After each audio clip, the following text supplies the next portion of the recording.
Did you know that the way the credit system works in the United States keeps the poor emptying their pockets and rewards the rich? As if that wasn't bad enough, the three credit bureaus, Equifax, TransUnion, and Experian, they hold grudges for 7 years and sometimes even 10.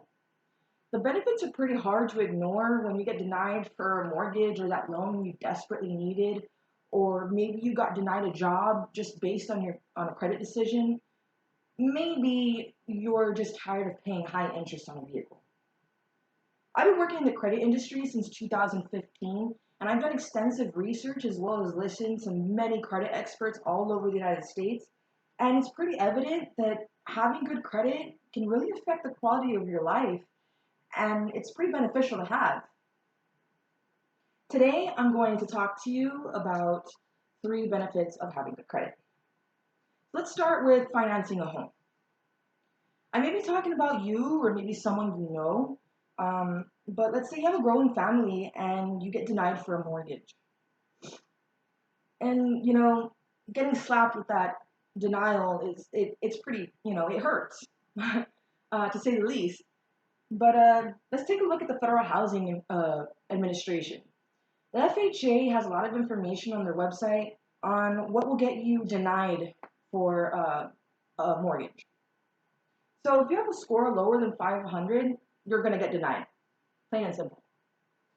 And it also has a lot to do with your debt to income ratio.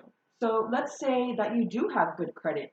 Let's say you have over a 500, like let's say you have a 650.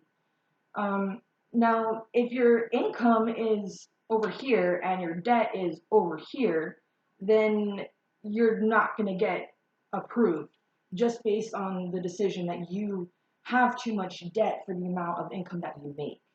They'll make the decision that you cannot afford that home. So the Federal Housing Administration also has a lot of information about what will get you approved. Of course, taking into consideration the debt to income ratio. If you have over a 500, chances are you may get approved. If you have under a 580 credit score, then your down payment may be up to 10%. If you have a credit score of over 580, your down payment may be around 3.5% or up to that. But the better the score, the better the down payment, and of course the interest. Now that we've talked about the ability to finance a home, let's talk about the savings that you can get just based on interest rates. So one thing about credit is that you never truly have one score. See, there's many different credit models. There's Vantage, there's FICO, which is very popular, and then there's different, variations of those themselves. Then we have the different credit bureaus that have their individual scores. So we don't really walk around with a 750, or we don't walk around with a 525 credit score. Can't say my credit score is 782, like with what model? So you may qualify at Chase with a score of a 672, for example, and you may not qualify at Capital One because they scored you at a 589, for example. It's just different scoring models and different variations that can affect your credit. Different variations of the type of credit you have, like whether it's revolving credit or whether you got loans.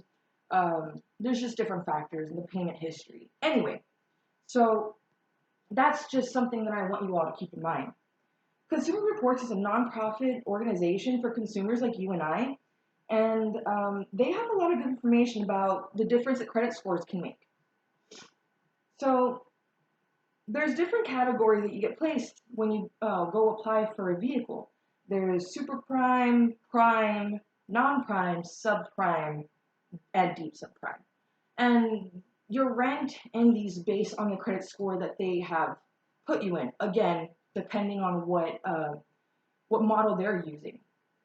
So in 2015, the highest tier, which was super prime, we're getting about less than 3% interest on their vehicles. The deep subprime, which is the fourth from the top, we're getting an average over 13%. Now, NerdWallet, they like to inform consumers, again, like you and I, about financial decisions.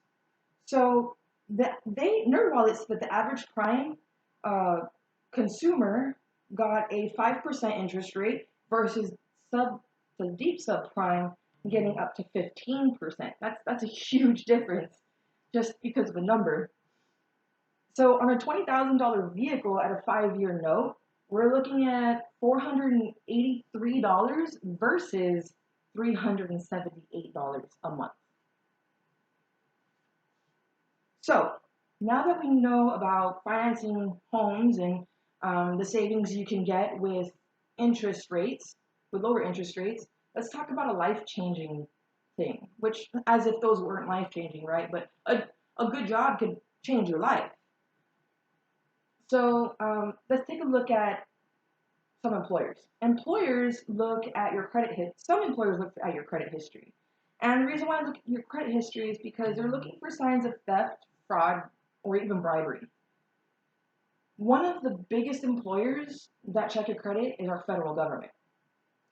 Customs and Border Protection check your credit. And not only that, but they also check to see if you're maintaining your credit. Other jobs that may check your credit according to First Savings Mortgage would be like a loan officer in Virginia or Maryland. They check your credit history again for the same reason, to check for possibilities of theft, fraud, or bribery, since loan officers do look at sensitive information on credit reports, such as addresses, employers, social security numbers, all sensitive information that you want to be very careful of who handles that information.